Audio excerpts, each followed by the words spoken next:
Ouais.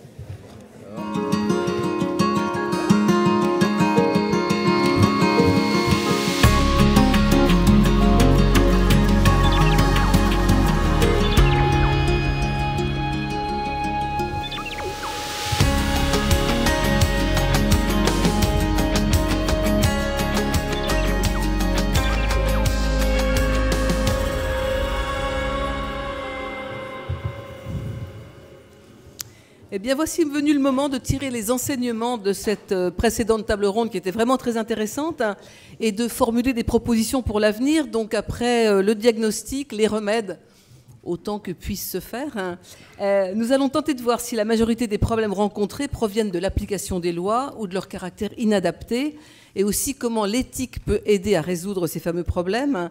Une fois encore, nous avons choisi de faire cette table ronde en 3 parties. La première, la juste place des aidants à domicile ou en institution. La deuxième, qui décide? La personne concernée, sa famille, son médecin, l'établissement ou le juge. Enfin, la troisième, sur l'action éthique qui doit être envisagée comme un mode de concertation permanente. Alors, pour aborder tous ces sujets, je vous présente Anne Caron-Déglise, qui est magistrate, avocate générale à la Cour de cassation et membre du conseil consultatif du comité, national. voilà, du comité national d'éthique, consultatif d'éthique. Claude Jandel, professeur en gériatrie, conseiller médical auprès de la Fondation Partage et Vie. Nathalie Lévy, qui est journaliste, présentatrice de l'émission En Aparté sur Canal+, et auteure d'un livre formidable qui s'appelle Courage au cœur et sac au dos, aux éditions du Rocher. Elle nous le racontera tout à l'heure. Dominique Monneron, que je ne vous présente pas, puisque c'est quand même monsieur le directeur général. Et Roger-Paul Droit, qui sera cette fois notre grand témoin philosophe, parce que malheureusement, François Sureau a eu un empêchement, il n'a pas pu venir. Et Roger-Paul a la gentillesse de tirer les conclusions philosophiques de notre événement, Roger-Paul.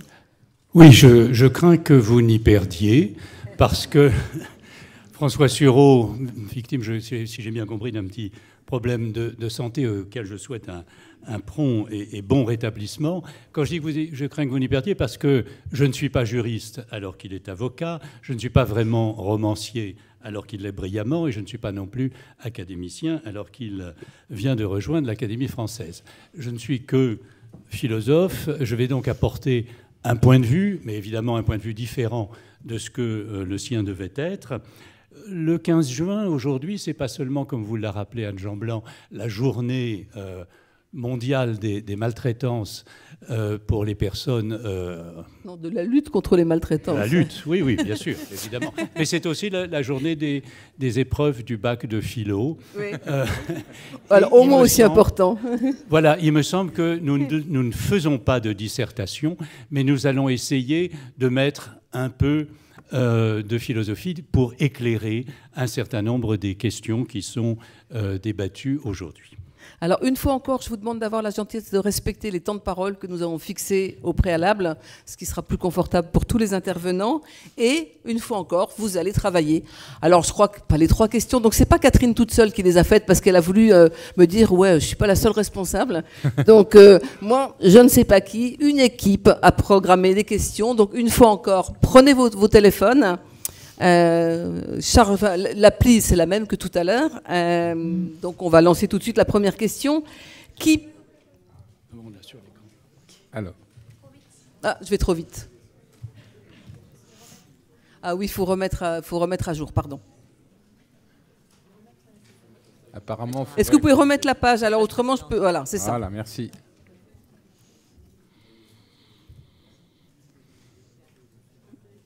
On attend votre feu vert, Catherine.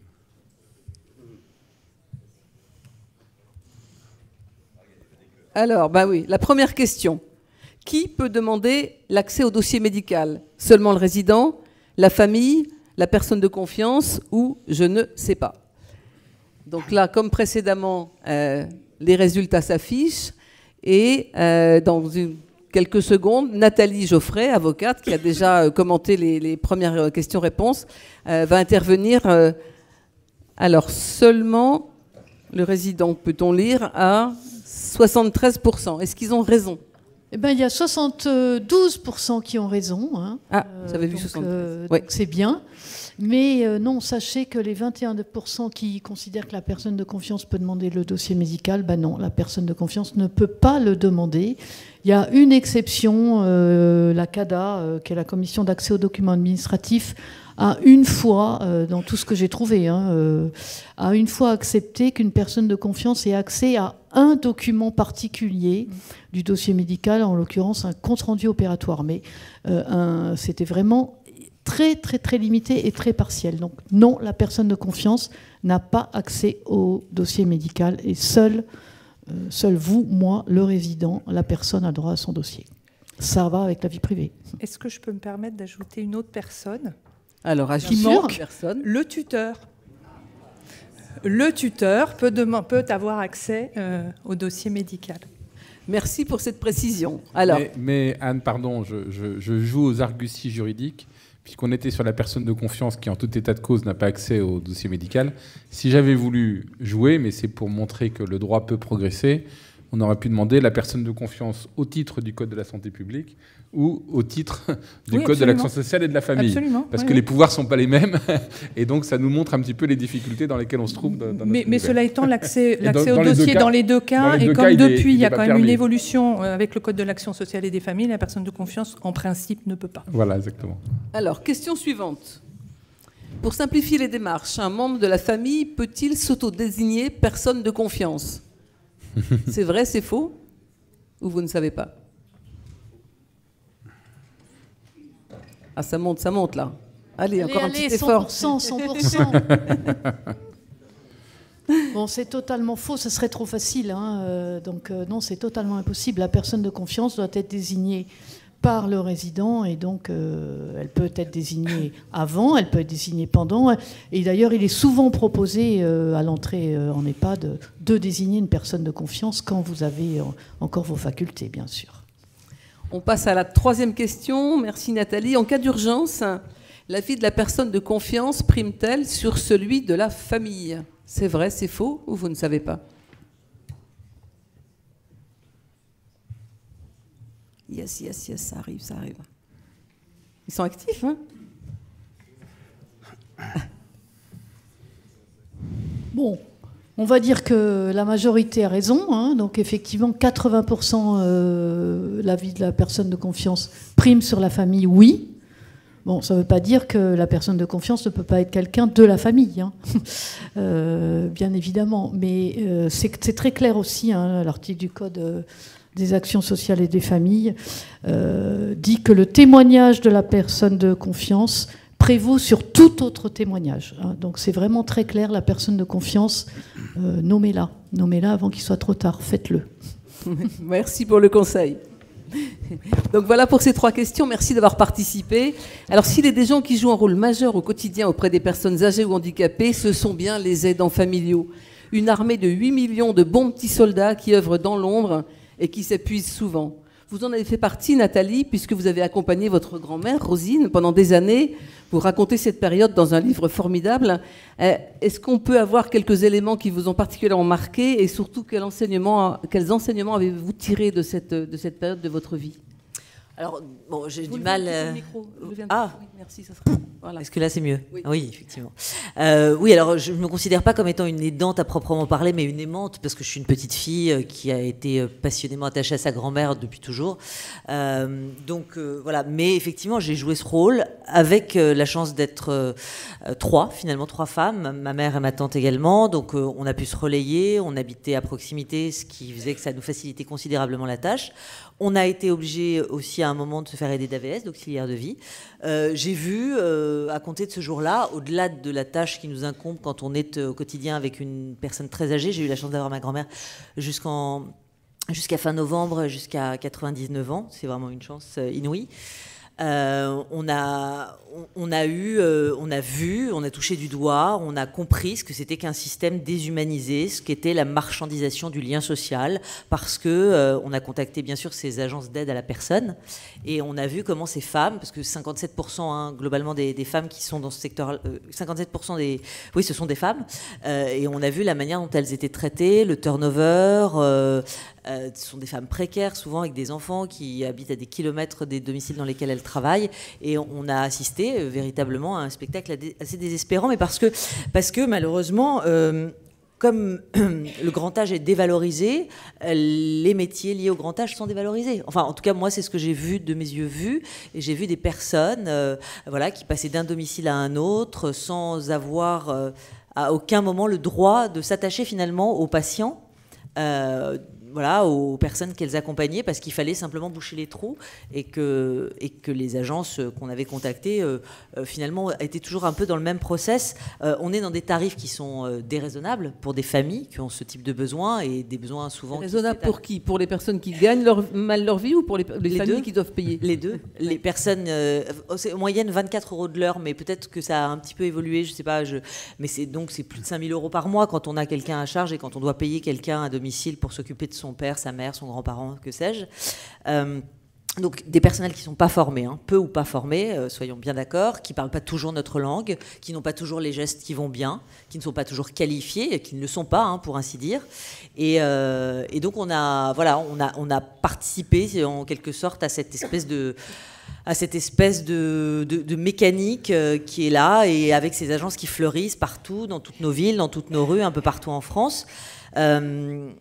Avec moi, la question que je me posais, c'est véritablement, il faut revaloriser cette branche-là, parce que d'abord c'est une mine d'or, parce qu'il y a un vivier évidemment de métiers liés au grand âge, parce que la population vieillit, c'est inéluctable, parce que voilà, les chiffres sont extrêmement parlants. 2,5 millions en 2060 de Français en perte d'autonomie, contre 1,4 en 2015. Donc il y a un levier d'emploi, de développement économique. Ça doit devenir une voie d'excellence, et pour que ça devienne une voie d'excellence, à mon sens, mais à mon tout petit niveau, parce que je ne suis pas du tout spécialiste de ces questions. Je suis juste une petite fille qui a essayé un petit peu à un moment de regarder ce qu'il en était. Pour que ça devienne une voie d'excellence, à mon sens, il faut ouvrir. Et pour ouvrir, pour que ces personnes soient reconnues, ne soient plus des invisibles, il faut leur donner accès, non pas uniquement au grand âge, mais leur donner accès à l'enfance aussi. Il faut que ce soit transversal. Sinon, si on les enferme uniquement dans ce secteur-là, dans ce domaine-là et dans cette catégorie d'âge-là, on a assez peu d'espoir pour elles. Enfin, j'ai assez peu d'espoir pour elles. Et on en a considérablement besoin, parce que les aidants familiaux ne peuvent pas porter toute la charge sur leurs épaules. Il y a les MAUX, M-A-U-X, et ô combien, parce que c'est une charge mentale, mais c'est aussi une charge physique. C'est évidemment se déplacer de foyer en foyer, le sien, celui de ma mamie, et puis les courses, et puis ma maman qui a eu des vertiges de Ménière à répétition. C'est toute cette lourdeur-là, mais comme on est dans une société judéo-chrétienne, on a tendance à culpabiliser l'aidant familial. Il faut qu'il le fasse de manière solitaire, il faut qu'il le fasse sans faire de vagues. Or, ça doit être à mon sens, une responsabilité collective, et on n'y est pas. Donc voilà ma réflexion à l'aune de à la fois de cette aventure de vie très forte, très intime, très dense, et que je revivrais absolument si j'en avais l'occasion, parce que évidemment ça nous grandit d'être au contact de nos anciens. C'est des souvenirs, c'est notre mémoire, moi c'est mon patrimoine, c'est mon supplément d'âme. Et voilà, et je trouve ça assez désespérant de voir aujourd'hui ce qu'il en est. Depuis 1995, on planche sur le grand âge, ce qu'on peut faire, etc. C'est repoussé systématiquement au calendrier grec. Ça devait être là l'année dernière. Évidemment, il y a eu le Covid, mais ça devait être évidemment un des piliers du quinquennat, qui a été évidemment totalement étouffé, invisible et inaudible. Bien sûr, la jeunesse consomme, la grande vieillesse, il faut dépenser pour la grande vieillesse. Alors c'est évidemment beaucoup moins glamour, mais il y a des pays qui sont exemplaires en la matière, le Japon, le Danemark. Le Danemark, typiquement, ils ferment des lits aujourd'hui parce qu'ils arrivent à laisser leurs aînés vivre davantage à domicile, parce que la domotique, parce que l'urbanisation, parce que la complémentarité, parce que la mixité, parce qu'on a une logistique qui fait qu'on peut avoir des EHPAD au rez-de-chaussée et puis la crèche au premier, qui a comme ça cet intergénérationnel qui va bien. C'est pas comparable, c'est un petit pays, évidemment... Mais il se passe des choses ailleurs, et j'ai l'impression qu'on ne va pas tellement voir ce qui se passe ailleurs. Et dans votre témoignage, 1 minute pour terminer, il y a un sujet qui m'a étonnée. C'est le regard qui a été porté quand vous avez osé dire professionnellement que vous étiez aidante. Est-ce que ça a changé pour votre pour votre exercice professionnel après. C'est assez étonnant. J'ai été virée. Et voilà. Voilà, appelons un chat un chat. D'abord, on vous a dit que vous étiez formidable. Voilà, exactement, c'est vrai, vous avez tout retenu. Non, il est vrai que, d'abord, je ne l'ai pas dit pendant quand même... j'ai fait l'essentiel de ma carrière dans l'information.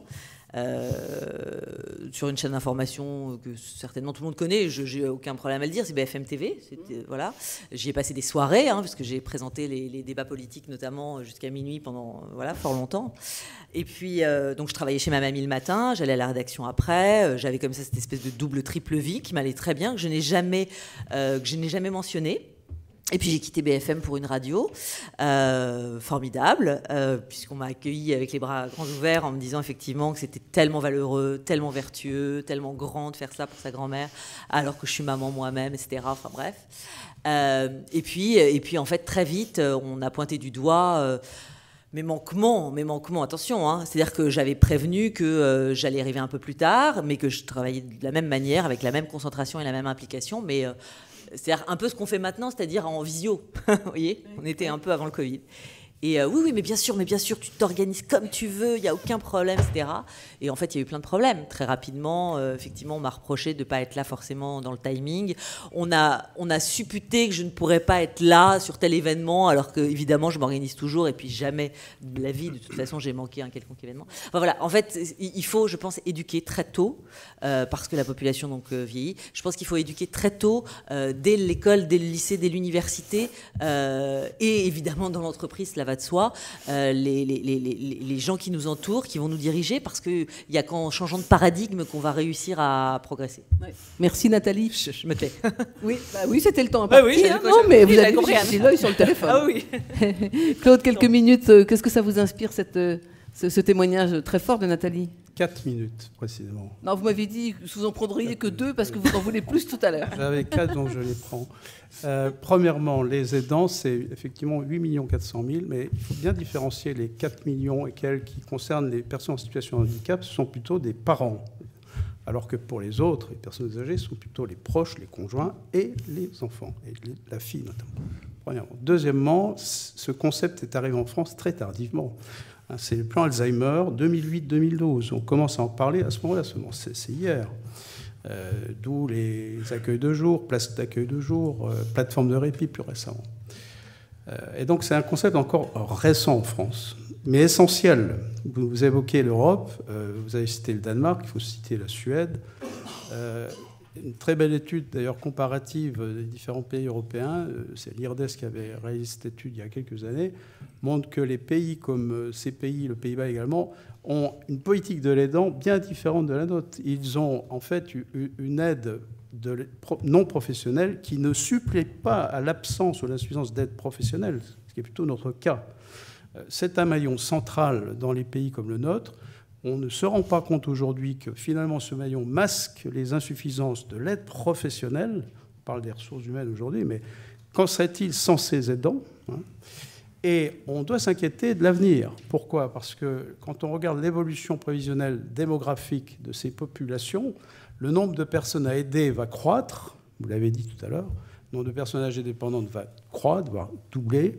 Inversement, le nombre de personnes susceptibles de jouer ce rôle d'aidant naturel, informel ou non professionnel, va suivre une évolution inverse par l'éclatement de la famille, par tout un ensemble de variables sociologiques. Et donc il faut, j'allais dire, coucouner les aidants qui existent, il faut effectivement les initier, mais il faut les prendre, vraiment les respecter dans tous les sens pour qu'ils puissent assurer leur rôle d'aidant le plus longtemps possible, d'où les structures de répit, et tenir compte, et j'en ai fini, de leur état de santé. Car s'il y a bien des personnes vulnérables ou à risque de fragilisation potentielle, ce sont les aidants. Le burden, le fardeau qui pèse sur eux et qu'on évalue par des échelles comme l'échelle de Zarit, sont des échelles qui montrent que l'état de santé de l'aidant, y compris ceux qui au départ sont en bonne santé, se détériorent par des mécanismes biologiques. Je ne vais pas m'aventurer, ça serait trop long. Et donc, il faut pouvoir les évaluer, il faut leur proposer des consultations. D'ailleurs, ça a été envisagé à un moment donné par l'HAS, ça n'a jamais été appliqué, des consultations de l'aidant. Voilà. Dominique, vous la gardez pour tout à l'heure. Ça, je sais bien que vous la garderez, je sais. Dominique, point de vue des institutions, comment réagissez-vous aux propos de Nathalie? Oui, je vais voir si je peux prêter des minutes à Claude et il me les rendra le moment venu. Je réagis à ce qu'a dit Nathalie avec une autre approche un peu décalée par rapport à tout ce dont on va parler là sur éthique et droit en matière de grand âge et de handicap. Je crois que le propos de Nathalie montre la question de société qui est devant nous, qui est cette question du grand âge. Et en plus, je me permets d'insister sur cette dimension du grand âge, et même du grand âge qui souffre de perte d'autonomie, parce que on connaît tous des personnes de 90 ans qui sont en pleine forme et qui ne demandent qu'une chose, c'est juste qu'on les considère comme des adultes normaux. Voilà. Bon. Voilà. Donc je crois qu'il ne faut pas se raconter d'histoires. On peut faire toutes des histoires sur la ville adaptée aux aînés, les machins, etc. C'est pas faux, il y a des petits aspects qui sont... Mais le vrai sujet qu'on a à traiter, c'est le sujet du grand âge, quand ce grand âge finit par être dépendant. C'est pour ça que j'aime bien aussi parler de la dépendance. C'est un débat qu'on a parfois avec Karine, mais parce que ça permet de désigner ce dont on parle. Et je crois qu'effectivement, il y a un vrai enjeu d'éthique collective qui est que nous devons collectivement porter les conditions dans lesquelles, dans les années qui viennent, nous allons porter cette question du grand âge, avec l'accroissement du nombre de personnes âgées, arithmétique, je dirais, du fait de la pyramide des âges, avec, et j'y reviendrai un peu plus tard, une question particulière qui sont toutes les difficultés cognitives, puisque comme heureusement l'état de santé s'est amélioré, aujourd'hui, la principale raison d'entrer en dépendance, c'est la perte des capacités cognitives, et ça suppose une approche particulière de l'approche de la question de la compensation de la dépendance. Et toutes ces raisons font que, à mon sens, il y a quelque chose de profondément éthique à attendre de nos gouvernants, qui est de faire une loi, de faire du droit. Et donc je retourne un peu la proposition par rapport à tout ce qu'on discutait. J'allais dire que si je devais parler de l'éthique qui incombe aujourd'hui à Madame Borne, à Madame Bourguignon, à Monsieur Abad, malgré le silence qui m'inquiète un tout petit peu, je dois dire pour le moment, c'est qu'il faut qu'on ait l'assurance que, enfin, effectivement, cette loi dont vous parlez, qu'on attend depuis un petit moment, elle existe et qu'elle parle de tout ce qui concerne l'accompagnement du grand âge, y compris, effectivement, la situation des aidants, j'y reviendrai aussi, les conditions dans lesquelles les personnes sont accompagnées autant que possible à domicile, mais forcément en établissement, parce qu'un certain nombre de personnes devront séjourner en établissement. Voilà. Il y a une vraie obligation éthique, me semble-t-il, à l'égard de nos pouvoirs publics sur ce sujet. Alors, il y a une obligation éthique et puis il y a un regard philosophique. Roger Paul, quels enseignements tirez-vous de cette première partie? Alors, il me semble que pour progresser en direction de cette éthique collective dont vient de parler Dominique Monneron, il y aurait trois mouvements philosophiques à faire, trois types de changements de regard. Le premier concerne le fait de passer de l'invisible au visible. Que des choses que nous ne voyons pas, que nous ne voulons pas voir, qui nous demeurent en quelque sorte extérieures, deviennent véritablement au cœur de notre vision, mais aussi de nos débats. L'exemple qu'en donne Nathalie Lévy me paraît extraordinairement frappant. Moi, comme téléspectateur, je l'ai vu à l'écran pendant des années. J'étais un des fidèles de ces émissions. Évidemment, j'ignorais la part qu'elle a rendue ensuite publique de sa vie.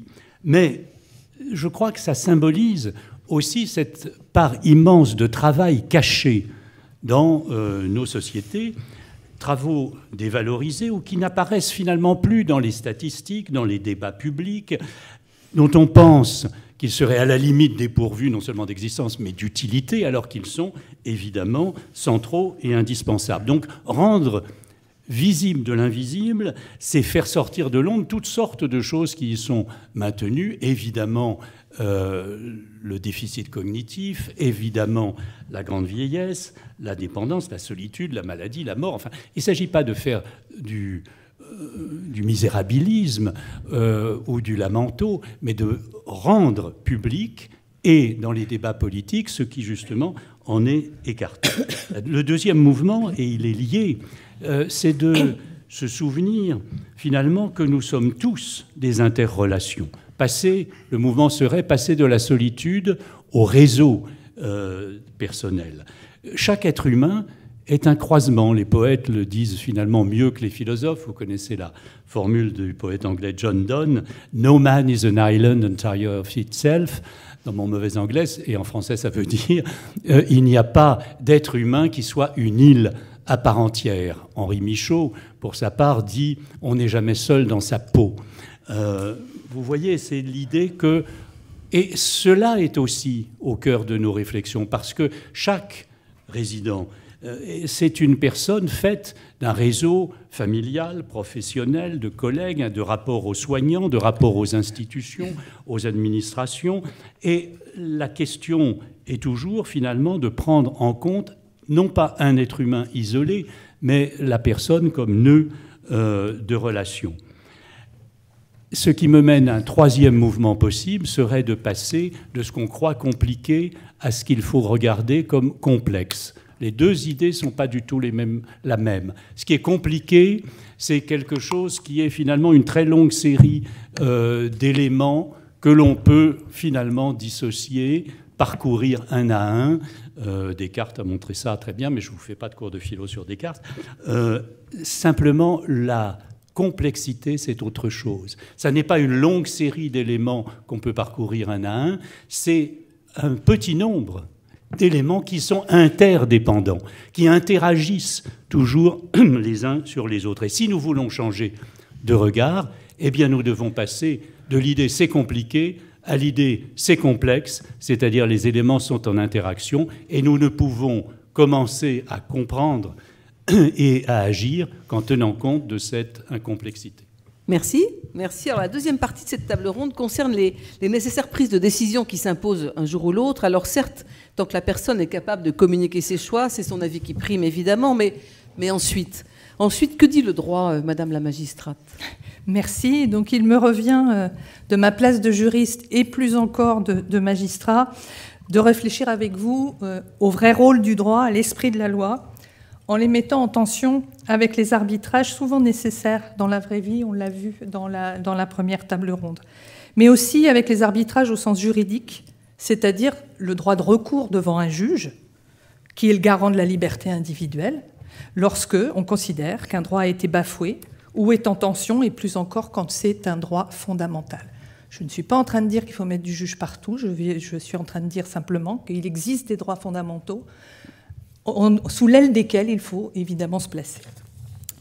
Alors il me semble qu'en tout premier lieu, il est nécessaire de clarifier la terminologie. On a l'impression que le droit c'est complexe. Je ne reprends pas ce que vous dites sur la complexité, mais que c'est complexe, c'est compliqué, et que finalement parfois, eh bien, il faut faire fi du droit parce qu'on ne comprend rien et que c'est parfois contradictoire.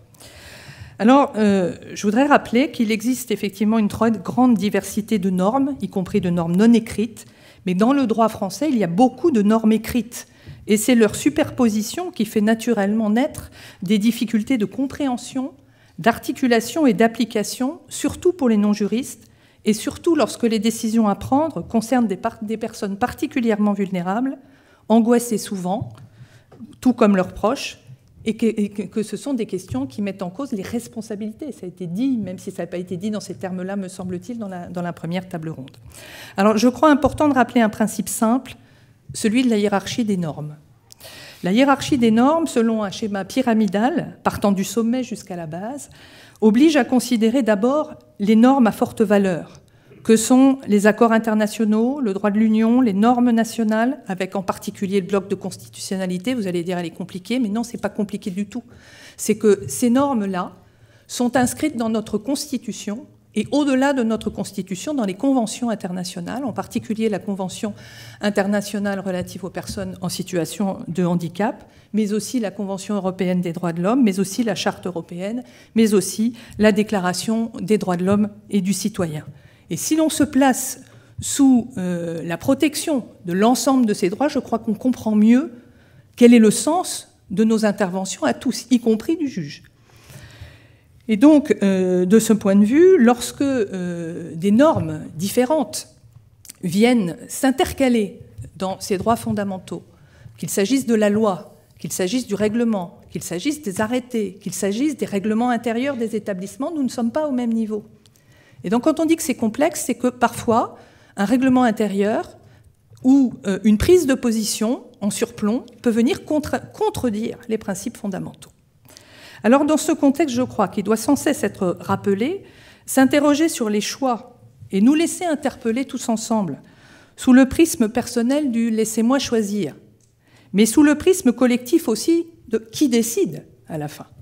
Et donc, si on dit qui décide, ça veut dire déjà que l'on considère que ce n'est pas à la personne elle-même de choisir et de décider. Ni à elle, ni à ceux qu'elle a choisis à ses côtés pour l'aider à prendre des décisions. Et je crois que c'est déjà une question que nous devons nous poser ensemble. Quelle est vraiment la place et le rôle du droit ? Le droit en tant que, en tout cas de ma place, que garantie contre l'arbitraire. Quelle est la place et le rôle du questionnement éthique dans les pratiques et parfois dans les postures lorsque le vieillissement, naturel, vous l'avez dit, mais difficilement accepté, ralentit les rythmes de compréhension, de décision et d'action. Que faut-il faire pour ne pas abandonner, à proportion de ce qui est nécessaire, le temps nécessaire, sans aller jusqu'à la contrainte et la disqualification de la personne elle-même. Sur la contrainte, j'y reviendrai momentanément tout à l'heure, mais sur la contrainte, ne nous trompons pas de sujet. Il y a des textes extrêmement précis pour savoir qui peut avoir recours à la contrainte, y compris à la contention. Et si la contention est effectivement un acte médical, c'est un acte médical qui doit être posé selon la proportion et la nécessité qu'il faut appliquer. Et en matière de soins contraints, il y a une récente décision du Conseil constitutionnel, donc des soins sans consentement, qui pose les limites. Et je dis très clairement, suivant cela ce que vous avez dit tout à l'heure, que je suis désolée, mais la contrainte dans les établissements ou à domicile est contra legem. Donc il va falloir qu'on se pose un certain nombre de questions. Que dit le droit français sur les pratiques de soins et d'accompagnement social ? Eh bien, le droit français les encadre d'abord par le Code civil, qu'on oublie souvent. Le Code civil contient et organise les règles de la vie sociale des personnes, de vous, de moi et des personnes plus ou moins vulnérables. C'est ce droit qui s'applique à nous tous. Il est un droit de la capacité des personnes. Ce n'est pas un droit de la contrainte ni de l'incapacité, il est un droit de la capacité. Ça veut dire de la reconnaissance par principe de la capacité des personnes. C'est aussi un droit du contrat et un droit de la responsabilité. Il faut qu'on articule ces trois dimensions. Mais à partir de ce cadre sont articulés d'autres droits qui sont déclinés dans des codes spécifiques et en particulier dans le Code de l'action sociale et des familles, celui qui concerne notamment les établissements, et dans le Code de la santé publique qui concerne les soins, mais qui doit aussi se lire au travers du droit des personnes. Le droit des personnes n'est pas un droit de l'exclusion, même lorsqu'il décline des restrictions de capacité, par exemple par les curatelles, les tutelles, les sauvegardes de justice, les habilitations familiales.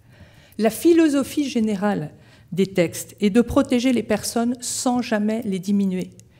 Et dire cela veut dire que nous ne devons pas collectivement porter atteinte aux libertés individuelles, aux droits fondamentaux et à la dignité de la personne. Dans ce sens, lorsqu'une tutelle est organisée, la personne n'est jamais mise à l'écart, je crois utile de le rappeler, même pour ces personnes si diminuées que les personnes en tutelle, elles restent celles qui décident par priorité de ce qui va leur arriver. Ça ne veut pas dire qu'il n'y a pas des situations dans lesquelles il faudra, et bien sûr, prendre des décisions, mais cela veut dire qu'on ne peut pas se dispenser du droit à l'information, et l'information délivrée selon des conditions qui permettent la compréhension, donc selon des formes adaptées à la compréhension de la personne. Le consentement en droit, que dit-il ? Il est la rencontre de deux ou plusieurs volontés. Deux volontés, on voit bien, sont deux personnes qui vont se parler, qui vont essayer d'établir ensemble leur contrat. Parfois, ce sont plusieurs volontés. Il a été dit tout à l'heure que les plusieurs volontés, ça pouvait être des immixtions importantes de membres de la famille ou de sachants qui vont venir prendre des décisions à la place de la personne. Eh bien, le droit, lui, considère qu'il faut aller rechercher le consentement de la personne elle-même, de manière à ce qu'elle puisse assimiler ce qu'on lui dit, pour ensuite poser soit un consentement véritable, j'y reviendrai, soit un refus véritable, soit un entre-deux. Et c'est celui-là qui va poser question. C'est la même chose dans la sphère de la santé, de l'action sociale et médico-sociale. Dans la sphère de la santé, le Code de la santé publique prévoit bien ce colloque singulier. Et le médecin doit l'avoir avec la personne, même très diminuée. Et ses équipes doivent l'avoir également. Et on ne peut pas la disqualifier une fois pour toutes au prétexte qu'elle ne comprend pas. En tout cas, c'est l'esprit de ce que disent les textes. Le Code de l'action sociale et des familles. Nous attendons la loi autonomie. Je suis bien d'accord qu'il faut que cette loi intervienne. Mais n'oublions pas la loi d'adaptation de la société au vieillissement. On a tendance à l'oublier. C'est une loi du 28 décembre 2015 à laquelle est joint un rapport très important qui avait prévu un certain nombre de choses qui n'ont pas été déclinées. Alors, 3 points importants dans cette loi. La signature du contrat de séjour. Moi, je ne peux pas laisser dire que la signature du contrat de séjour, eh bien, finalement, on peut s'asseoir dessus. Et puis, on peut considérer que comme ça n'est pas fait, eh bien, il faudrait qu'on s'y accommode, et l'essentiel, c'est ce qui se passe ensuite dans les établissements.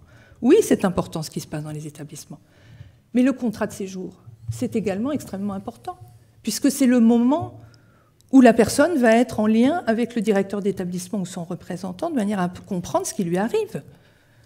Et moi, je ne peux pas, de ma place de juriste, et de magistrat, dire ce contrat, eh bien, peu importe qu'il soit signé ou qu'il ne soit pas signé.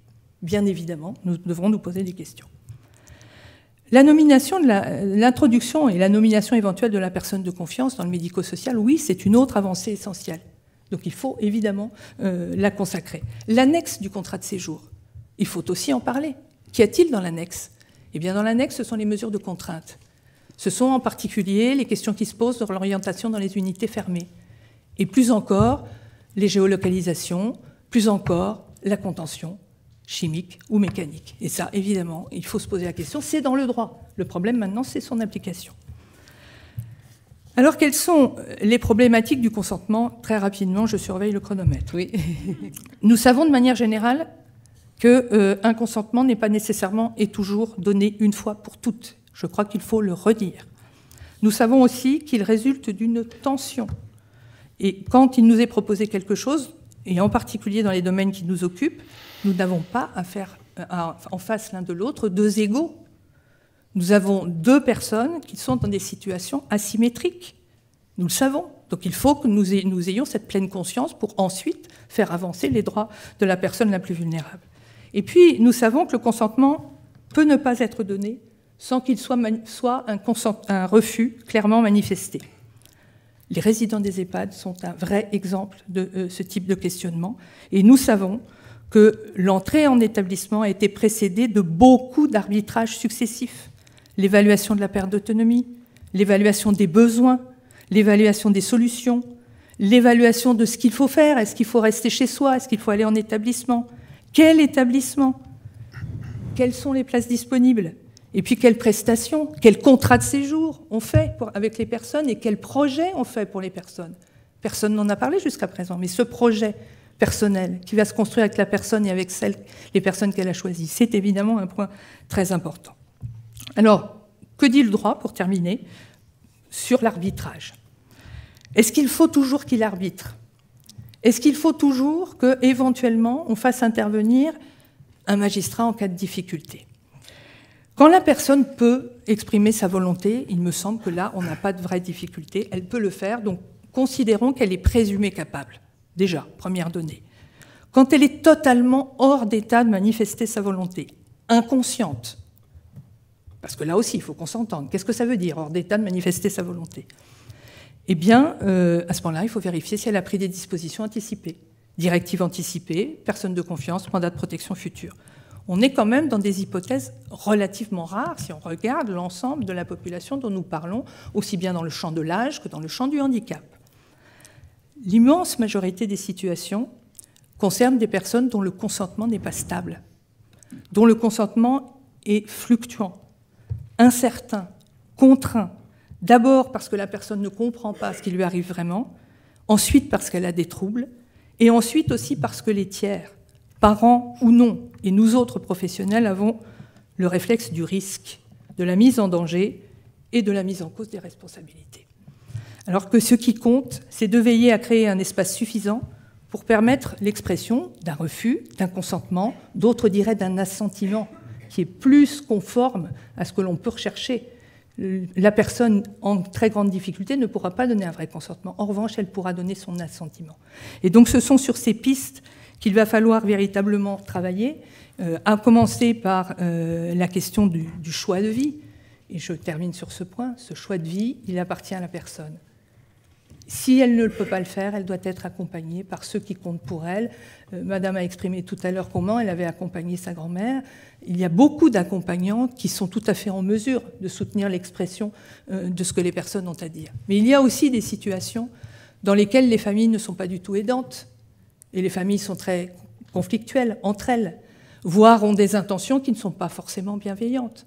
Et de ce point de vue, c'est évidemment tout l'honneur des professionnels qu'il faut former, qu'il faut reconnaître, de pouvoir faire les arbitrages suffisants pour ensuite permettre à la personne de continuer ce qui est sa vie jusqu'au bout. Merci beaucoup pour ce très très brillant exposé. Dominique, toutes ces pistes, elles vous inspirent quoi, toutes ces pistes à explorer et l'état du droit actuel? J'y reviendrai dans ma conclusion. Dans ce que disait Anne Caron-Déglise, je crois qu'il y avait une remarquable description de la complexité relationnelle, y compris dans sa dimension juridique, ouais. Du traitement de nos sujets.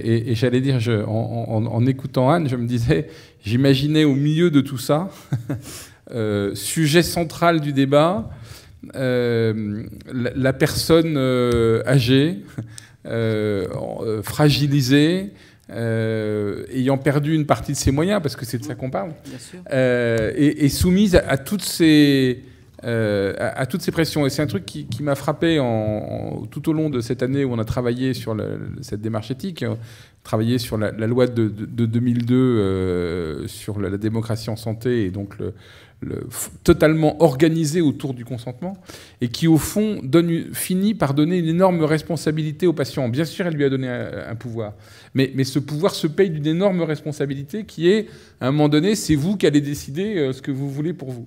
Et donc, c'est un peu le même sujet qu'on a sur la personne âgée. On remet théoriquement sur une personne âgée le choix de ce qu'elle veut pour elle, alors même qu'elle est soumise à toute une série d'injonctions contradictoires, ou convergentes. Mais la première, c'est tout simplement celle de son état de santé, de ses pertes de capacité, etc.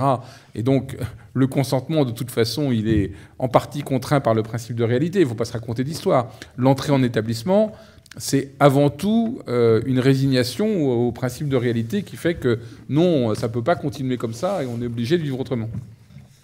Après, on voit bien, il peut y avoir l'interaction des familles. On a vu des exemples tout à l'heure de familles intrusives, surimpliquées, considérant qu'elles doivent faire le bien de leurs parents malgré lui, voire considérant ce que ne dit pas le droit civil dont parlait Anne, considérant que leurs parents est retombé en enfance. Et je suis désolé, mais dans le droit civil, il y a, je ne sais pas si c'est un titre ou un livre, il y a un titre, je crois, qui est de l'enfance, oui. Mais il n'y a pas un titre de la personne âgée qui a perdu la tête, quoi.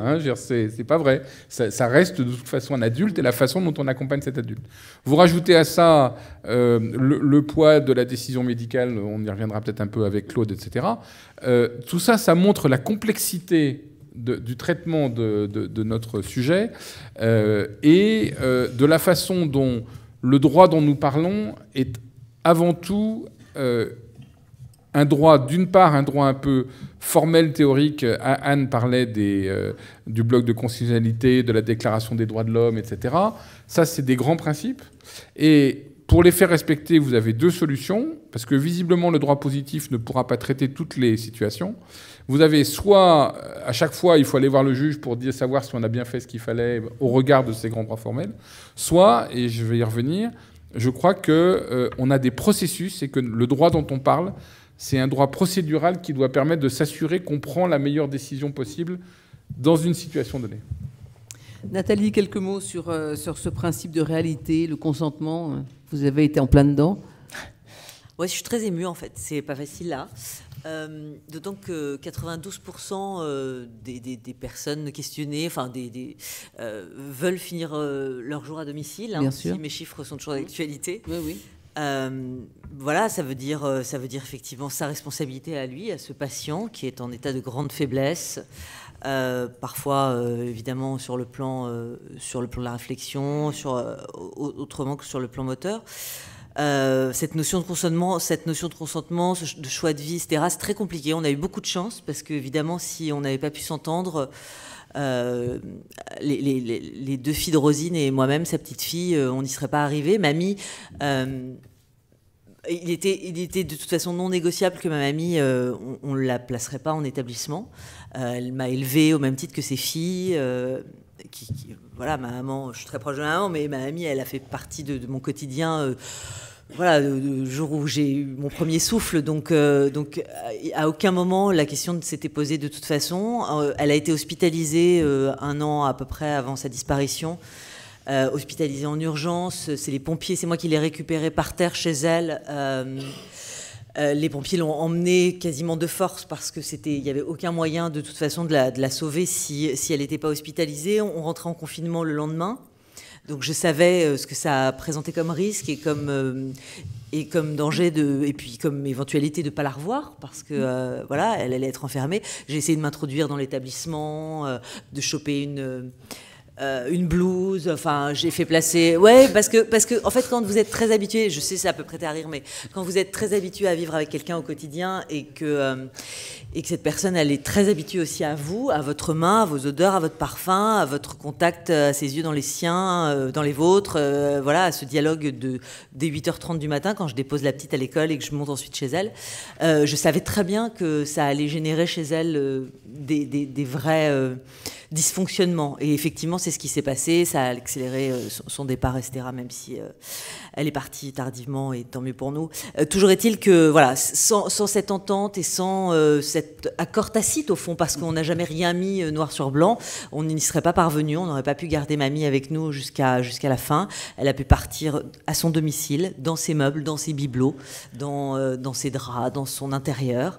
Je pense que c'est la meilleure chose qui pouvait nous arriver, qui pouvait lui arriver, même si c'est extrêmement lourd à vivre. Bien sûr. Parce que voilà. Et donc voilà, donc la responsabilité du patient, cette notion de consentement, elle me trouble beaucoup et je me dis que voilà, on a eu beaucoup de chance et que c'est pas donné à tout le monde. Donc.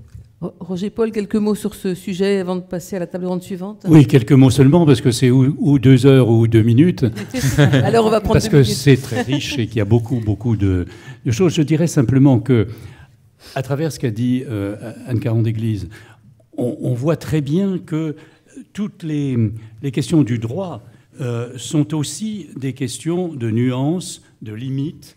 Et donc, les 3 idées qui me sont venues en tête, c'est d'abord information, parce que une partie de ces textes sont ou pas assez connus, pas assez diffusés, ou au contraire, et parfois difficiles à appliquer.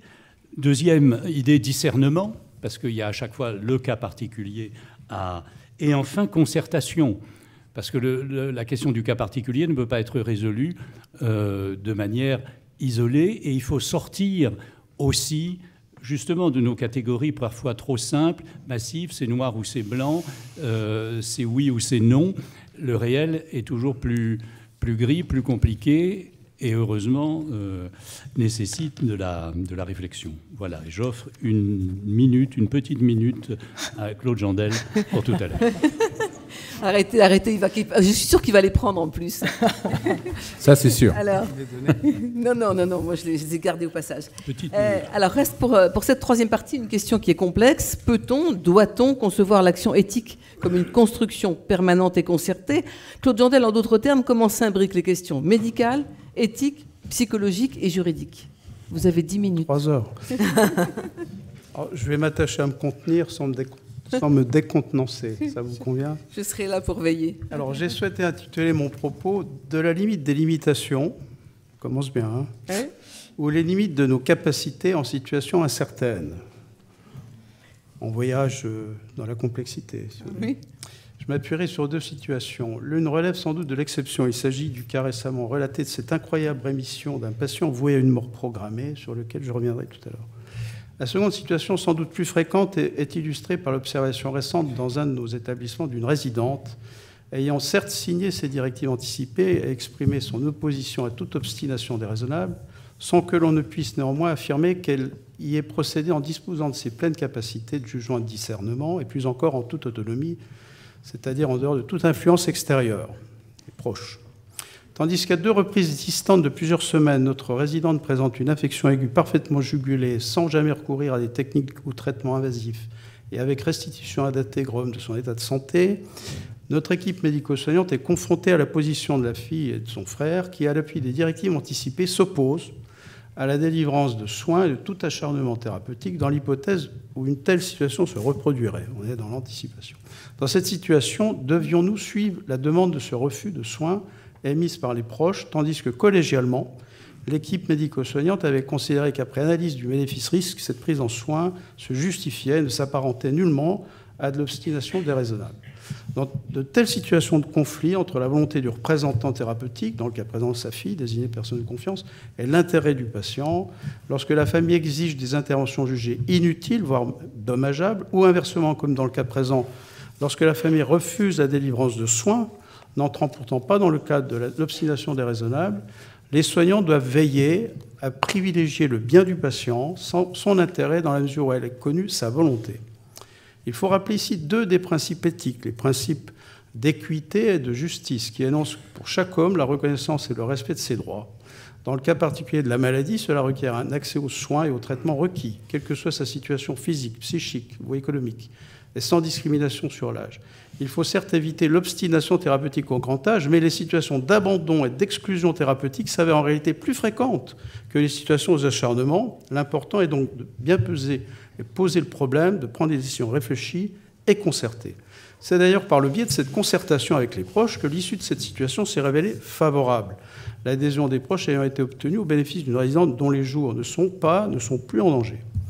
Dans l'hypothèse contraire, les soignants, considérant que les exigences du proche répondaient plus à une volonté propre qu'au bien du patient, une aide juridique aurait pu être requise et conduire, si nécessaire, à désigner un autre représentant thérapeutique. Ce cas illustre l'importance d'une alliance thérapeutique entre les 3 intervenants de la triade soignants, soignés, accompagnants. Une telle alliance doit s'appuyer pour moi sur au moins 4 piliers. On est dans les remèdes. La confiance, le secret et l'indépendance professionnelle, l'information et la collégialité dans la prise de décision. La relation soignant-soigné est la rencontre d'une confiance et d'une conscience. On attend du soignant qu'il ait une conscience morale, professionnelle, déontologique. Et il faut rappeler que les professionnels sont soumis à des règles et des devoirs par leur code de devoir déontologie. On se confie et où on se remet à son médecin. La confiance appelle le dévouement du soignant et le dévouement renforce la confiance dans un cercle vertueux. Parfois, c'est le dévouement du soignant qui crée une confiance chez le soigné. La défiance, inversement, n'invite pas au dévouement. La confiance dans la relation soignant-soigné passe par le secret et par l'indépendance professionnelle, plus encore nécessaire aujourd'hui dans le développement du concept de santé globale. La confiance passe également par l'information. La loi et la jurisprudence ont fait de la question de l'information du malade une des pierres angulaires de l'éthique et de la responsabilité médicale. Elle établit que toute personne a le droit d'être informée sur son état de santé. Cette information porte sur les différentes investigations, traitements, actions de prévention, leur utilité, leur urgence éventuelle, leurs conséquences, les risques fréquents ou graves normalement prévisibles qu'ils comportent, ainsi que sur les autres solutions possibles et sur les conséquences prévisibles en cas de refus. La collégialité dans les prises de décision difficiles constitue une 4e pierre angulaire et devra s'appuyer sur l'établissement d'un pronostic médical. La finalité du pronostic est double. Établir une indication thérapeutique d'une part, traiter ou ne pas traiter, et délivrer une information au patient d'autre part. Cependant, le pronostic reste de l'ordre de la prédiction et il convient de bien maîtriser un discours porteur d'une simple conjecture. L'incertitude, quand elle n'est pas exposée avec franchise et qu'elle est formulée dans un discours hésitant, engendre un début de méfiance de la part du patient et fournit l'ancrage de la spirale du contentieux. Revenons sur notre résidente et considérons cette fois qu'elle exprime elle-même des signes de désaccord quant à la prodigation des soins, tandis qu'elle est incapable de discernement et donc de comprendre l'information. La notion de consentement repose sur 2 points, la compréhension, c'est-à-dire la capacité de discernement de la personne, et la capacité décisionnelle. Lorsqu'il n'est pas possible de réunir ces deux conditions du fait de troubles cognitifs évolués, il reste nécessaire de tout faire pour obtenir au moins un assentiment, vous l'avez dit, de la part de la personne accueillie en EHPAD. Cette notion d'assentiment doit être réhabilitée. Même si une personne n'a plus sa capacité de discernement, elle peut exprimer dans son langage corporel ce qui est important pour elle, ce qu'elle souhaite. Si le patient semble manifester un refus de soins, par exemple, repousse la cuillère qui le nourrit ou recrache le médicament, la question se pose de savoir s'il est capable d'attribuer du sens, de la valeur à l'acte refusé. Cette réflexion doit se faire avec ses proches et les professionnels qui prennent soin de lui au quotidien. Si c'est le cas, son refus doit être respecté. Cette première situation illustre le fait que le droit, s'il est nécessaire, n'est pas suffisant et qu'il y a place pour un droit à l'éthique. Bien différente est la seconde situation, ce sera plus court, car elle concerne un patient de 70 ans en fin de vie, ou plus précisément considéré comme en état de mort cérébrale. En raison de ses multiples morbidités et d'un sepsis grave, les équipes de réanimation s'étaient accordées pour limiter ou arrêter les thérapeutiques en cas de complications telles qu'un arrêt cardiaque. Considérant qu'il s'agissait d'une mort programmée, ses proches ont saisi la justice et le tribunal administratif a donné raison aux plaignants en enjoignant à l'hôpital de ne pas mettre en œuvre la décision d'arrêt des traitements. Quelques semaines plus tard, le patient était extubé, reprenait conscience et pouvait quitter le service de réanimation. L'expertise diligentée par le tribunal avait pourtant conclu qu'aucun traitement curatif ne pouvait être proposé, que dans ce contexte, la poursuite des soins actifs ne pouvait être qualifiée que d'obstination déraisonnable. Mais dans ce cas d'incertitude, le doute ne devait-il pas l'emporter ? Cette situation illustre les limites de nos capacités en situation incertaine et pourrait s'appliquer parfois à nos résidents en fin de vie. On voit que dans cette seconde situation, bien que sans doute exceptionnelle, le droit s'est avéré nécessaire et a supplanté l'efficience des procédures de limitation ou d'arrêt des thérapeutiques actives, qu'on appelle les LATA, pourtant encadrées par la loi. Dans le cadre de la procédure collégiale encadrant les décisions de LATA en fin de vie, l'avis de la personne de confiance sera pris en compte par l'équipe médicale. Mais en dernier lieu, c'est au médecin qu'il revient de prendre la décision. Cette disposition semble avoir été prise en défaut dans cette situation, heureusement exceptionnelle, mais doit cependant nous interroger quant à nos capacités à établir un pronostic en situation incertaine. Voilà pourquoi j'avais souhaité intituler mon exposé « De la limite des limitations ou les limites de nos capacités en situation incertaine ». Je terminerai mon propos par ces quelques affirmations qui font plaisir à Roger Paul, je suis persuadé.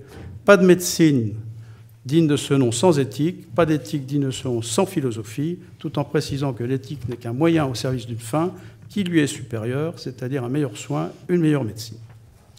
Merci beaucoup, bravo. Bravo, ce respect du temps me laisse pratiquement sans voix, Claude.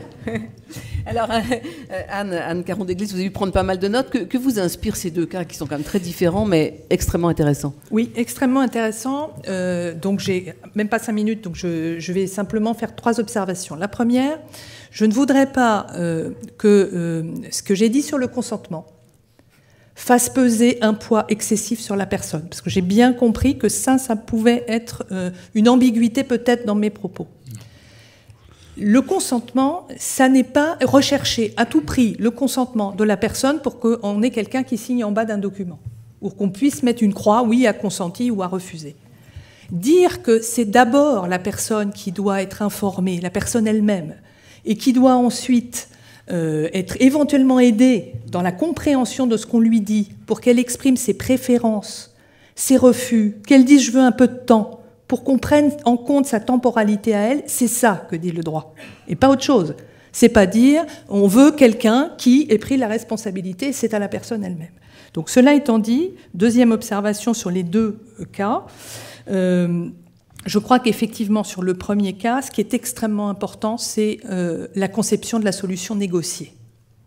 Cette solution négociée qui s'appuie sur, d'une part, l'information de la personne elle-même, l'expression de la personne elle-même, mais aussi de la concertation avec les proches, et si possible, ceux qu'elle a identifiés comme ceux en qui elle a confiance, c'est évidemment vers cela que notre droit doit évoluer de manière cohérente entre le médico-social et le sanitaire, ce qui n'est pas le cas aujourd'hui, puisque nous n'avons pas de définition socle, par exemple, de ce qu'est une personne de confiance. Troisième point, sur le patient en fin de vie. Ce sont évidemment les situations les plus difficiles, les plus complexes, parce qu'il y a encore plus d'émotions, encore plus de difficultés, mais aussi beaucoup de techniques, notamment sur l'obstination déraisonnable. Je crois que ce que l'on peut dire, c'est ce que vous avez dit, c'est-à-dire que attention aux expertises.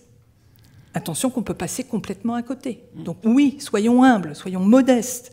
Et l'expertise, elle n'est pas que l'expertise de sachant, elle est une expertise collective pour parvenir à une décision collégiale.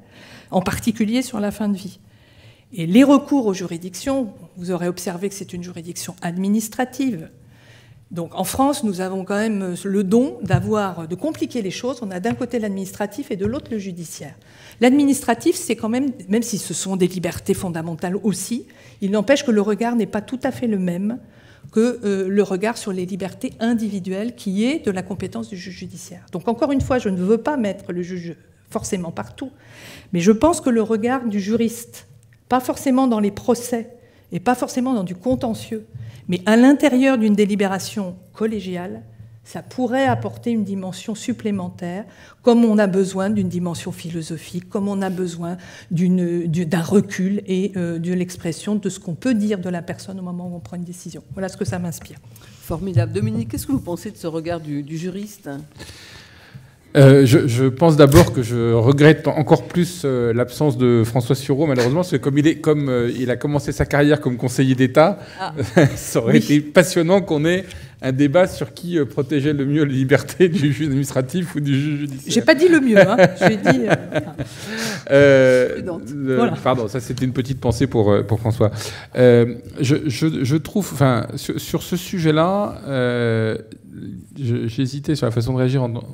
Je vais d'abord vous parler d'une autre situation vécue récemment dans nos établissements et qui illustre encore très bien toute cette tension qu'il peut y avoir et à la fois sur le qui décide, comment les processus se mettent en place de façon vertueuse ou non vertueuse. Et là, malheureusement, ça a été non vertueux. Nous avons, dans un de nos établissements, il y a 3 semaines environ, une personne qui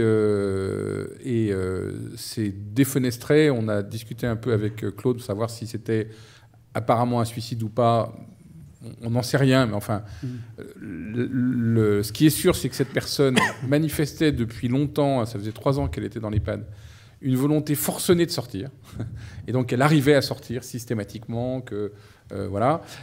Et que d'ailleurs, dans une logique de protection, l'attitude demandée par la famille, etc., c'était de refuser qu'elle sorte. Est-ce que c'était au fond la bonne solution ? Je ne suis pas sûr. Et Anne parlait tout à l'heure de géolocalisation. J'ai tendance à penser que dans cette situation, la géolocalisation aurait été une meilleure solution. Surtout vu ce qui s'est passé, parce que ce qui s'est passé, c'est que cette personne voulait sortir à tout prix de l'EHPAD, que du coup on avait pris, y compris dans sa chambre, des précautions qui consistaient à bloquer la fenêtre, etc. Et que pour des raisons éthiques, dans les autres chambres de nos établissements, on laisse les fenêtres ouvertes pour que les résidents puissent profiter de la vie, arroser des fleurs, en fait, c'est ça. Bon. Et ce monsieur a échappé au contact qu'il avait avec un jeune soignant qui, en plus, malheureusement, était en formation, c'est son dernier jour de stage, et est allé dans une chambre à côté. Et ma thèse, c'est qu'il a voulu sortir à tout prix, en oubliant qu'il y avait 3 étages en dessous, et donc il est mort. Voilà. Ça s'est passé un mercredi. Ce monsieur avait fait une crise très forte le lundi, qui était le lundi de Pentecôte. Tout ça est intéressant pour bien comprendre. On en parlait, vous entendiez tout à l'heure Florence et Claire et Sophie, vous parlez de la vraie vie dans les établissements. C'est ça, quoi. Hein. On est le lundi de Pentecôte, en effectif réduit parce qu'on est un jour de congé. Il y a seulement un infirmier dans l'établissement qui est la personne la plus responsable, etc. Ce monsieur fait une crise.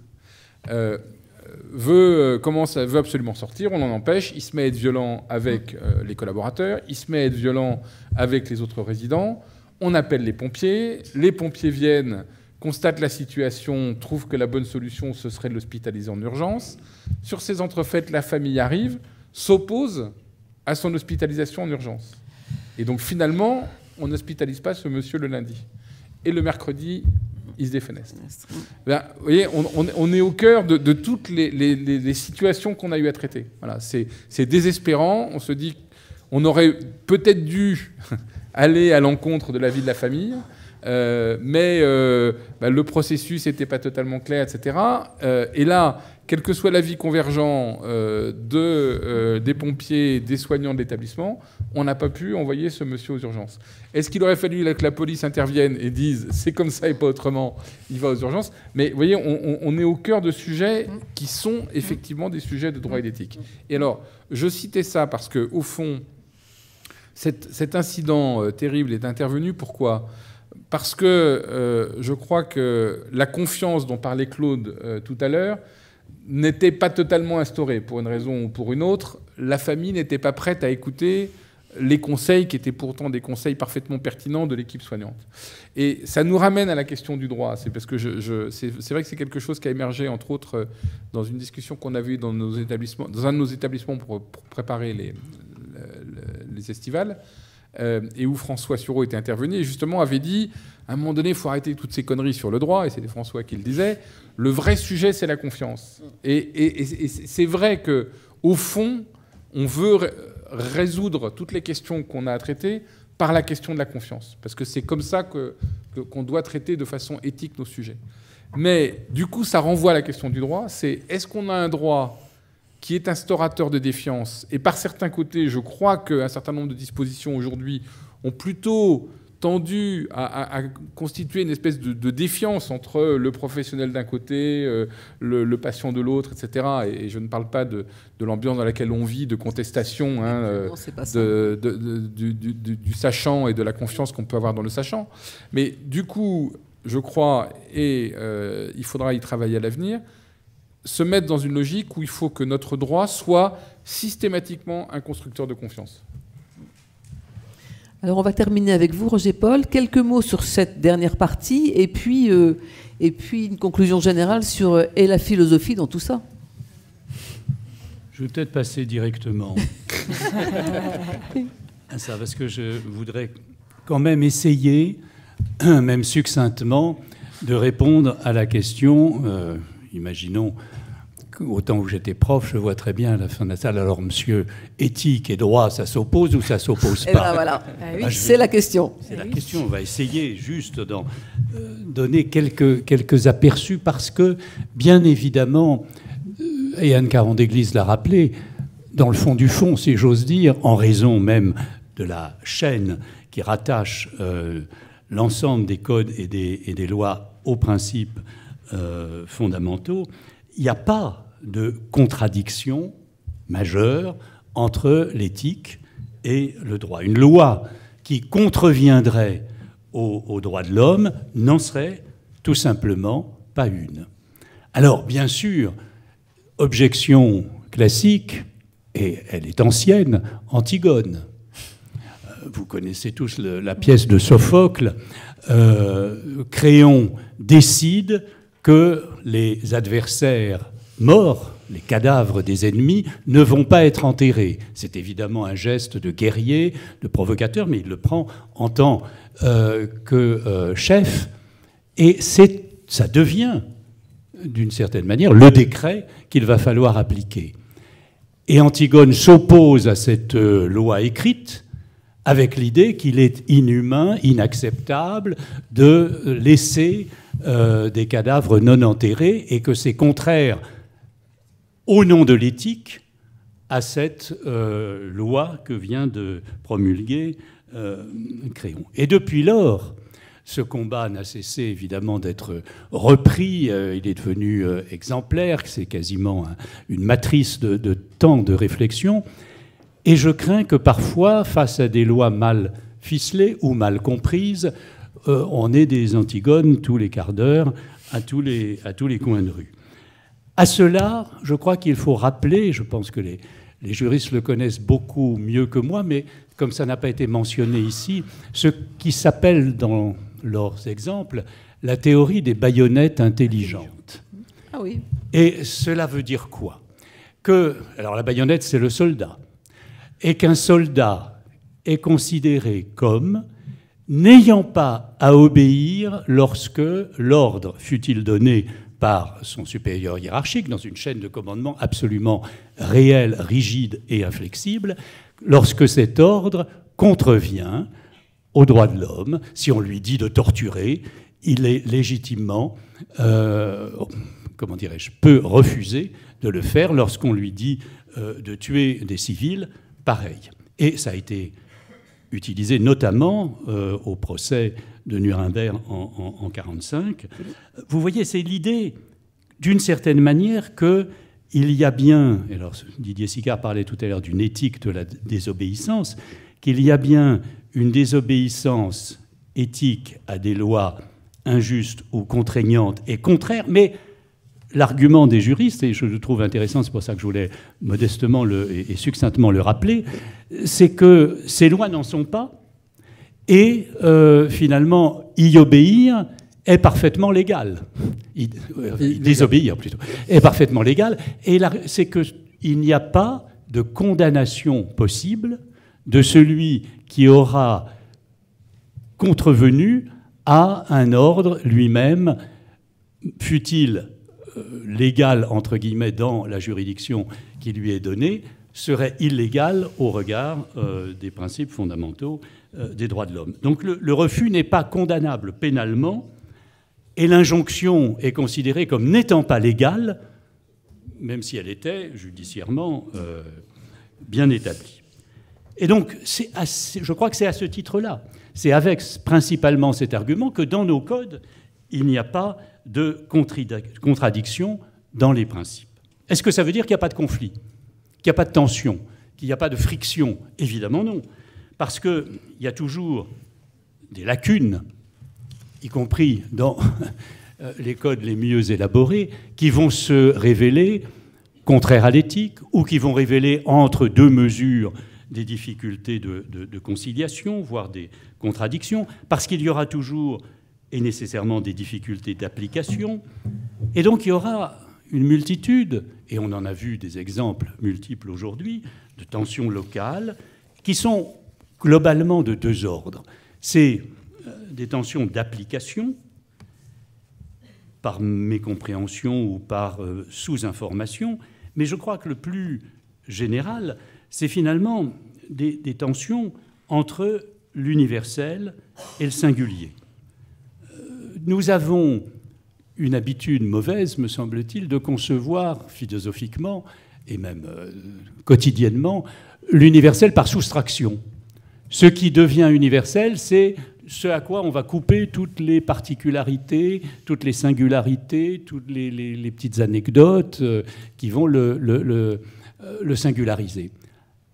Et à ce moment-là, on a quoi? On a une personne humaine qui est un sujet de droit, qui est un sujet de décision, mais qui est parfaitement abstraite. C'est pas telle personne qui a tel âge, qui a tel passé, tel métier, tel goût, tel dégoût, telle empreinte, telle relation, telle famille, telle pathologie.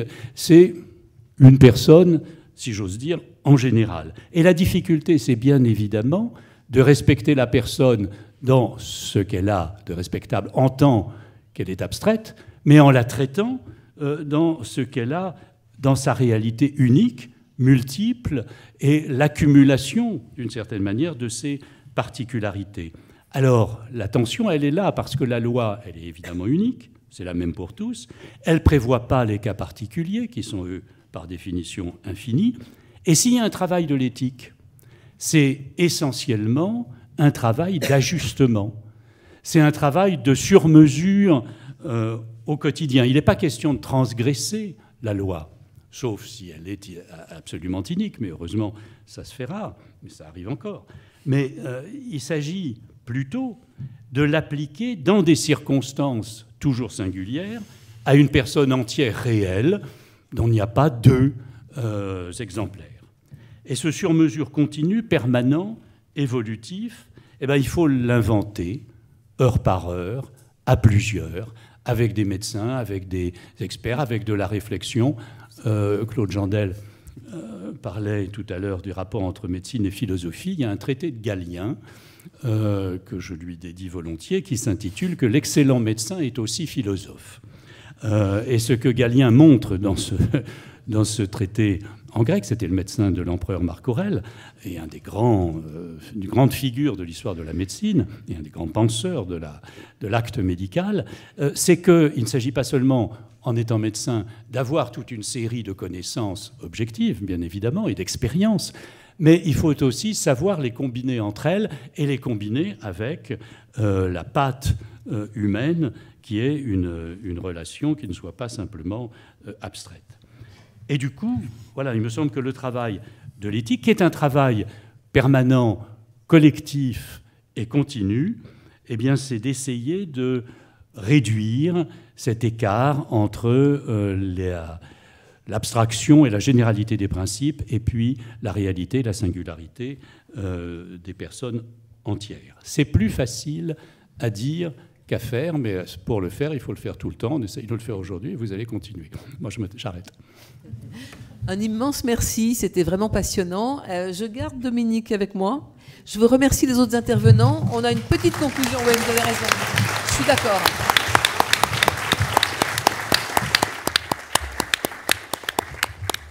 Dominique, c'était riche, c'était intéressant, c'était avec des intervenants formidables, des questions faciles. Je regarde Catherine juste pour ça. Mais une conclusion générale, Dominique, de ce bel événement. Oui, c'est un challenge. Peut-être, pour commencer, un avant-propos sur pourquoi avoir pris pour thème de notre troisième année de démarche éthique avec Roger Paul ce thème de l'éthique et du droit. Je ne sais pas si vous avez vu, il y a quelque temps, il y a une tribune d'Abdelnour Bidar dans Le Monde qui s'étonnait à quel point on semblait avoir oublié la crise de la Covid et ses enseignements. Alors qu'à son sens, il y avait encore quand même quelques enseignements à en tirer. Et je dis ça parce que, en fait, ce thème, il est directement la conséquence de ce que nous avions vécu pendant la crise épidémique, où une des difficultés que nous avons rencontrées, que ce soit nous, équipe dirigeante de Partage et Vie, y compris sur quelles directives donner ou ne pas donner à nos collaborateurs, directeurs d'établissement, collaboratrices et collaborateurs, directeurs d'établissement. Les difficultés qu'évoquaient tout à l'heure Sophie et Florence, on a eu le sentiment que par moment, face à un droit qui était franchement un droit de mauvaise qualité, je vais y revenir un petit peu, on avait laissé de possibilités aux directeurs que d'être soit des antigones, tout ça est inapplicable, j'y comprends rien, et donc moi je sais ce qu'il faut faire, et donc je vais faire quelque chose, soit des capitaines seuls maîtres après Dieu, c'est mon établissement, c'est moi qui décide, et je fais ce que je veux dans mon établissement. Et ces deux positions étaient l'une comme l'autre totalement inacceptables pour une institution comme Partage et Vie. Roger Paul rappelait la figure d'Antigone. La figure d'Antigone, c'est une figure individuelle. Chacun d'entre nous a le droit, à un moment donné, effectivement, imprescriptible en tant qu'être humain, de décider d'être une Antigone et de refuser de se conformer à une loi qu'il juge, à un instant donné, nulle et non avenue, en référence à des principes supérieurs. Au passage, je ferai remarquer quand même que les conséquences individuelles sont à supporter quand même, hein, et que quelqu'un qui aurait refusé d'obéir aux lois du Reich en 1941 était sans doute pas là pour le raconter en 1944 et s'apercevoir rétrospectivement qu'il avait raison parce que ces lois étaient non conformes aux principes généraux du droit. Hein. Donc, il ne faut pas oublier ça. Pourquoi je dis ça? C'est parce que, du coup, il faut bien rappeler que le fait d'être Antigone veut dire qu'on accepte de prendre le risque soi-même de sortir de la loi formelle et donc d'encourir tous les risques que représente dans la société à un instant donné le fait d'être dans l'illégalité. Et je reviens au rôle d'une institution. Le rôle d'une institution ne peut pas être de décider elle-même de sortir de la légalité. Donc on avait ce sujet-là qui était, je suis désolé, mais en tant que Partage Vie, on applique la loi, qu'elle nous plaise ou qu'elle ne nous plaise pas, on applique la loi. Encore faut-il que cette loi soit de qualité et que, effectivement, elles ne reviennent pas à tout reporter sur la responsabilité du directeur ou de la directrice d'établissement, parce que, on l'a évoqué, c'est une situation insupportable. Ça, c'est sur le plan institutionnel. Et puis, il y avait une logique opérationnelle. C'était que ce droit auquel on était confronté, comme on l'a dit tout à l'heure aussi, c'est un droit auquel on est confronté 24 heures sur 24 et 7 jours sur 7. Et donc, voilà, c'est vraiment un élément constitutif de notre fonctionnement. Alors, en conclusion de toute la réflexion qu'on a menée, je vais me concentrer sur quelques points. Le premier point, c'est que, je l'ai évoqué, on a absolument besoin, dans notre univers, d'un droit de qualité. Or, j'ai particulièrement apprécié le rappel d'Anne au bloc de constitutionnalité, au Code civil, parce que quand vous parlez droit dans l'univers du médico-social, on va vous parler circulaire, on va vous parler recommandations, on va vous parler du plus bas niveau de la norme juridique, qui est, en plus, s'il est mal rédigé, d'une imperfection telle que, je suis désolé, mais ce n'est pas ce que le magistrat ou conseiller d'État manqué que je suis peut considérer comme du droit. Voilà. Bon. Le droit, c'est quand même autre chose. Bon. Et donc, il faut rappeler quelques principes fondamentaux que j'espère nos gouvernants appliqueront à l'avenir. C'est que d'abord, il nous faut un droit qui soit un droit modeste et parcimonieux, qui ne prétend pas résoudre toutes les situations, parce que sinon, effectivement, malheureusement, François n'est pas là pour vous parler du règlement de l'artillerie, mais en gros, c'est son grand thème, hein, c'est qu'aujourd'hui, on n'a plus des lois, on a des règlements de l'artillerie, et que non, on ne peut pas tout gérer avec des règlements comme ça. À supposer qu'on sorte une norme, il faut que cette norme soit identifiable. Est-ce que c'est un arrêté, un règlement, etc. Est-ce qu'on sait par qui elle a été émise? Le nombre de textes que j'ai vus dans notre activité, où je ne savais pas à l'arrivée qui l'avait émis, on le recevait par un mail de quelqu'un, mais qui n'était pas forcément identifié du ministère des Affaires sociales, et sans savoir qui l'avait validé à un autre. C'est profondément anormal au regard des règles de base de la qualité du droit. Voilà. Il faut... parce que les institutions, quelles qu'elles soient, y compris l'État, n'ont pas l'autonomie de la volonté, des considérants et des visas pour expliquer pourquoi on décide telle ou telle règle de droit. Et là encore, parfois, ça a manqué. Et puis enfin et surtout, il nous faut des rédactions claires et qui servent effectivement à donner soit une décision qui est A ou B, soit un cadre juridique au sein duquel on laisse la main aux acteurs pour prendre des décisions. Quand vous regardez le nombre de recommandations, et les amis exploitants d'EHPAD vont sourire, mais quand vous voyez le nombre de recommandations qu'on a eues qui nous disaient « Alors, il faut prendre toutes les précautions pour donner la liberté d'agir aux résidents, etc. Mais en tenant compte des impératifs nécessaires de la sécurité. Donc, cette balance bénéfice-risque doit être fortement appréciée. Et en définitive, c'est au directeur ou à la directrice d'établissement de décider. C'est gentil, merci. On n'avait pas besoin de tout ça pour savoir qu'en définitive, c'était nous qui devions prendre la décision. Et pour moi, ça, c'est pas du droit, c'est juste du débarrassage de responsabilité. J'ai écrit un truc, c'est pas moi qui le fais, c'est les autres. Bon, voilà. Et donc, vraiment très important d'avoir un droit qui nous serve et pas un droit qui nous mette en risque. Alors après, il y aurait énormément de domaines dans lesquels on pourrait travailler sur comment est-ce qu'on voudrait faire évoluer le droit. Je ne parle pas de la réglementation sur les masques, parce qu'il va y avoir un débat intéressant entre Claude et les directeurs d'établissements de Partager Vie sur est-ce qu'on y renonce ou est-ce qu'on n'y renonce pas.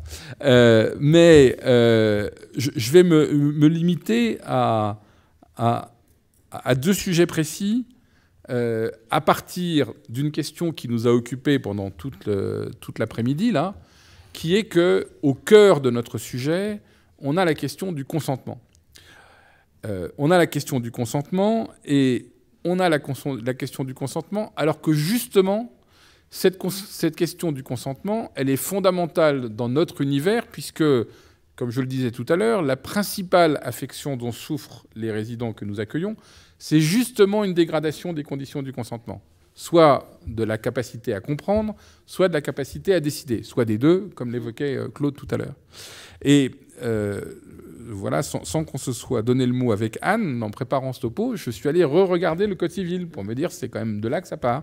Puis je vois l'article 414.1, qui est je parle sous le contrôle d'Anne, mais quasiment le premier article de la partie sur les majeurs et la protection des majeurs incapables, etc., et qui dit « Pour faire un acte valable, il faut être sain d'esprit ». Eh bien, je parle devant le professeur, la maladie dont souffrent nos résidents, c'est bien une maladie de l'esprit. Donc, on est au cœur de la problématique qu'on a à traiter.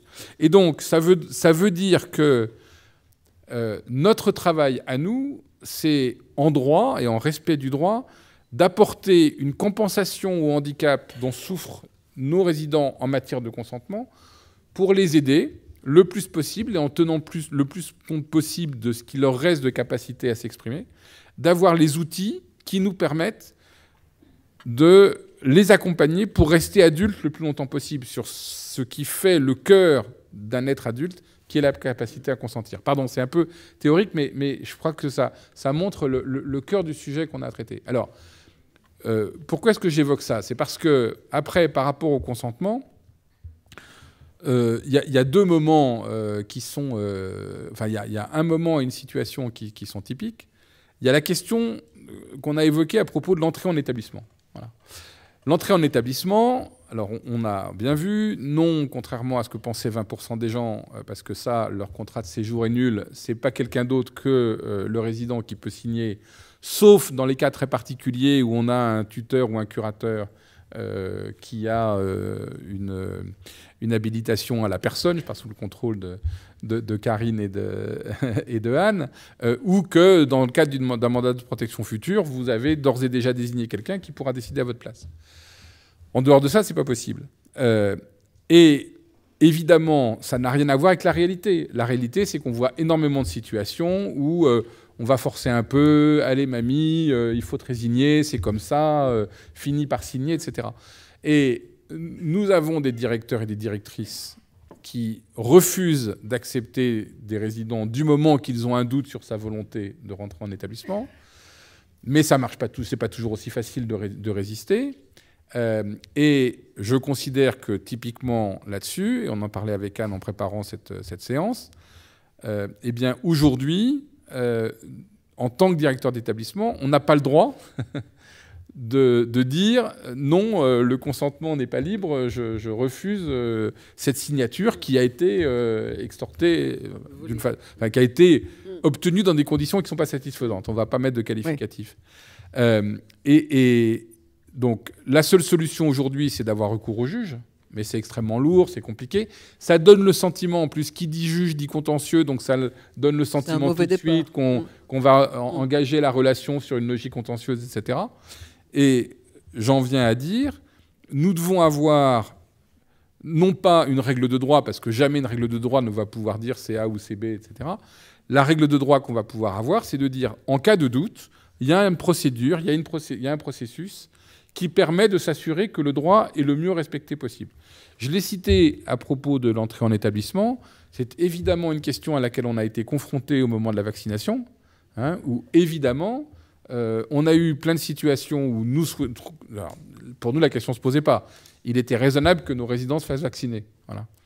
On avait des résidents qui s'exprimaient, et je pense dans quasiment tous nos établissements, on a eu des situations où on avait des personnes qui acceptaient la vaccination. Il y avait un proche qui passait, un enfant, une fille, et « Ah ben non, j'ai changé d'avis » ou « Non, il n'est pas question que vous vacciniez maman ou papa ». Voilà. Je suis désolé, mais là, l'établissement doit avoir les moyens de s'opposer à une situation de ce genre.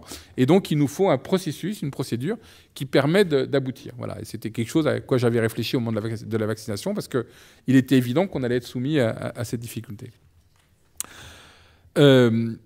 Évidemment, la bonne solution pour tout ça, et je crois qu'on en a parlé d'avance, c'est d'anticiper, et une des missions aussi de Partager Vie en tant que, je dirais, responsable de ce secteur du grand âge, c'est de promouvoir auprès de l'ensemble de la population toutes les mesures de précaution et d'anticipation de cette situation, et en particulier le mandat de protection future.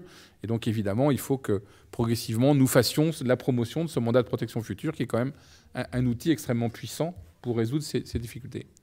Le deuxième exemple que je voulais citer, et qui me paraît très important, et on en a parlé à plusieurs occasions, et pas simplement avec le témoignage de Nathalie, c'est la question des aidants et des aidants familiaux. On vit sur une fiction, encore une fois, qui est la fiction de ce contrat bilatéral entre le résident et l'établissement, comme si en réalité il n'y avait pas un troisième acteur dans cet univers qui sont les proches, et en particulier les proches familiaux.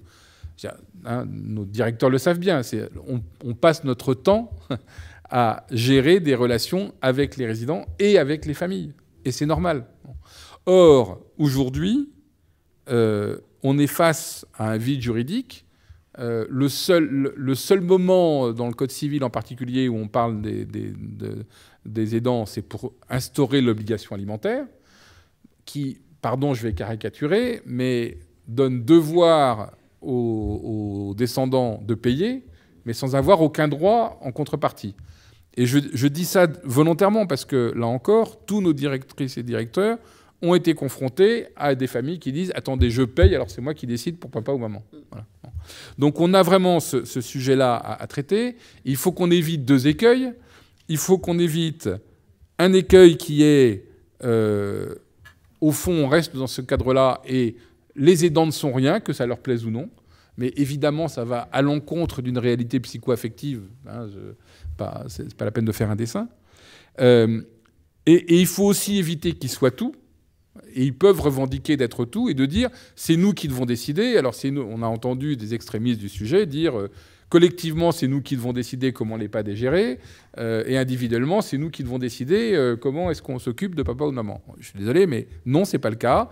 Vous n'êtes pas responsable de vos parents comme vous êtes responsable de vos enfants et donc vous n'avez pas tous les droits. Mais comme aujourd'hui il n'y a aucun droit positif sur le sujet, pardonnez-moi le terme, mais c'est un peu la foire d'empoigne. Voilà.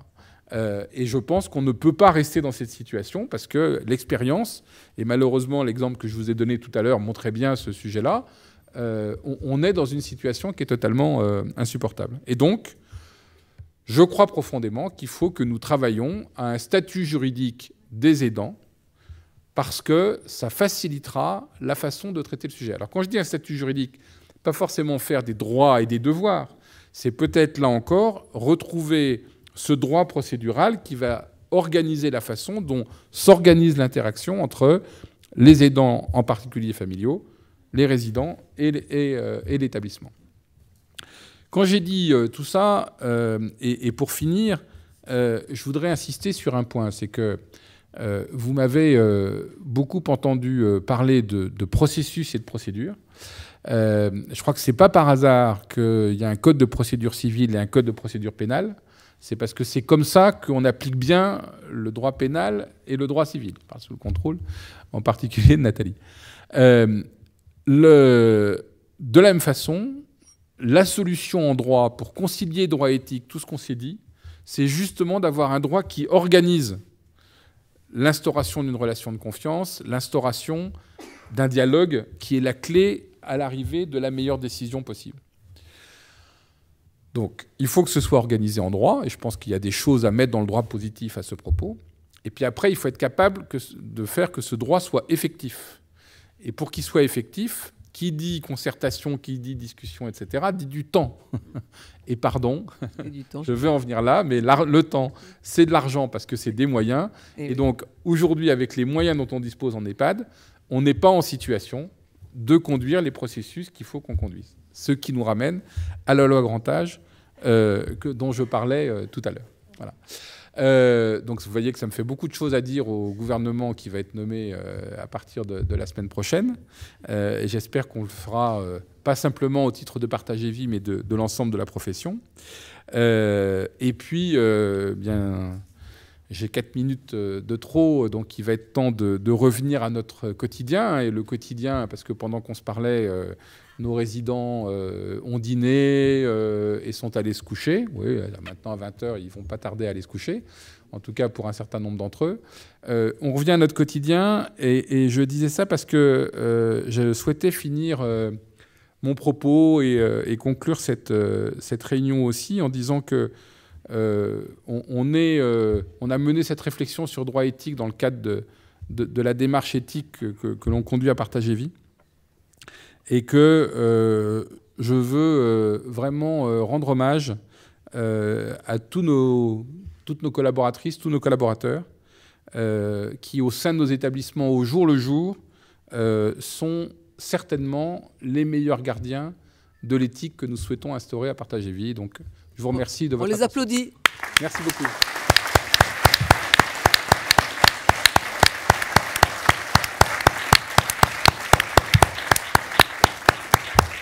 Alors, il me reste à vous remercier, vous tous, d'être venus aussi nombreux.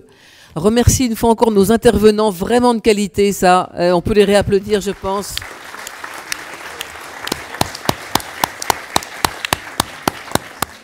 Pour ceux que ça intéresse, il y a un podcast qui sera sur YouTube, sur la chaîne YouTube de Partager Vie dès la semaine prochaine. Il y aura la publication du livre au PUF en novembre et vous serez tous avertis de la date de la publication. Pour l'instant, elle n'est pas encore fixée. Et le meilleur pour la fin, un cocktail vous attend.